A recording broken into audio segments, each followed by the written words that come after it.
This is Apostle Lance Businge, your marriage fitness coach. When you get married, the first thing that you are supposed to do is to take time to study and to understand your spouse, to know their strengths and weaknesses, to know their likes and dislikes.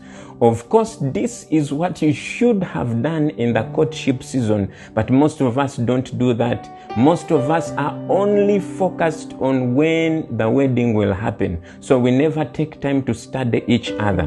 Now, when you get married, that is the first thing that you must do.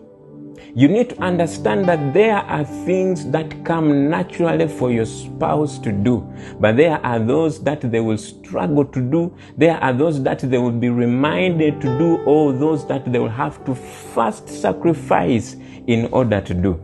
Now, understanding them fully will give you an opportunity for you to know what to expect of them and what not to expect of them, for you to know what they can do and what they cannot do. So many of you are demanding your spouses to do things for you that you see other couples do, and yet you know deep inside that your spouse is not naturally built for that.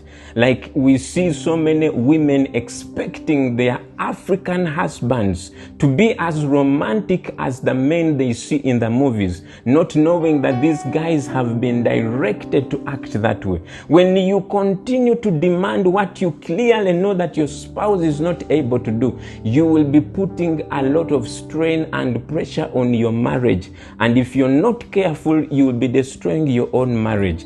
Now, I'm not saying that we should not try to please our spouses.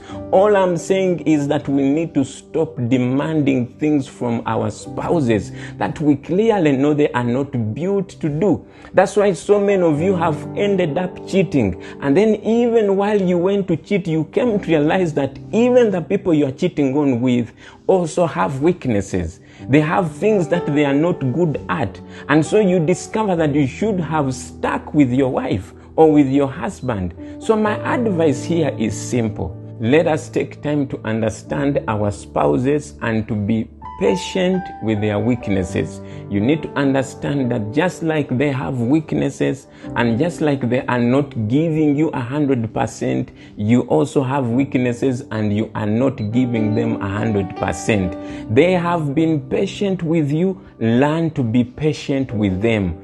If you don't do that, your marriage will fail.